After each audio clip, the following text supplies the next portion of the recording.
Good day, everyone. Aric Hall with the Blaze of Glory. You know, last year when I was listening to some of the commentary about what the blaze could be, there were some who suggested that it would be in a rock face, maybe a ribbon of quartz running through the rock, or some other geologic feature, or perhaps etchings like petroglyphs and pictographs. So I made a point last summer to go to a couple of places that have petroglyphs. One was Legend Rock to the west of Thermopolis. It sort of fits the clues. I mean, remember, Thermopolis is one of the places where you can start with where warm waters halt.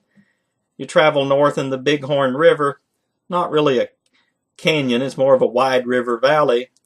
But then you can travel west up Cottonwood Creek if you're following the natural markers rather than driving down a highway. Legend Rock is still probably about 20 miles from those mountains that run from Cody down through Kerwin and then over to Wind River. But it was one place I wanted to go visit. With our first picture, we start at the mineral hot springs at Thermopolis, where the waters spill over into the Bighorn River. Yikes! Rattlesnakes! I think I found the no place for the meek. Remember the line from the first Indiana Jones movie? Why did it have to be snakes? Certainly, Legend Rock is in a place with the grasses and rocks and overgrowth. It certainly looks like a nice place for a rattlesnake to be lying in wait.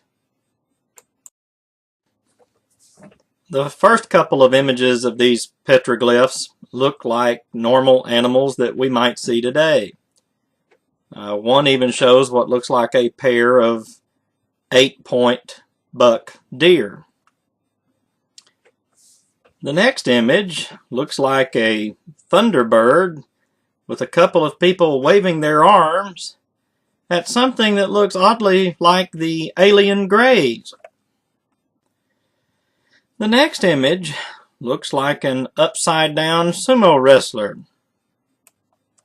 Our next picture looks like a man with horns talking to a Clydesdale horse.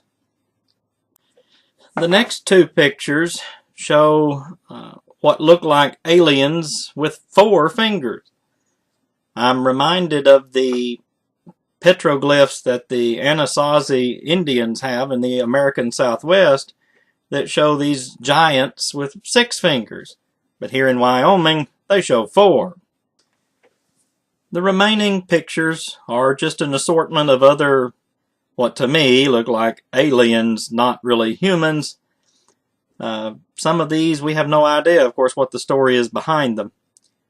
I spent some time out there all by myself. I never met a soul. It was a nice cloudy day, fortunately, because it's all out in the open. There's no shade trees anywhere. I'm still willing to consider the possibility that petroglyphs or other archaeological finds could be related to the blaze that we're looking for. After all, Forrest Fenn was into archaeology. I mean, he considered himself an amateur archaeologist, collecting stone tools and arrowheads whenever he walked along the rivers and riverbanks. Now, do I believe that Legend Rock is related to the Forrest Fenn treasure hunt? Not a chance. There's no appropriate trees or water or animals.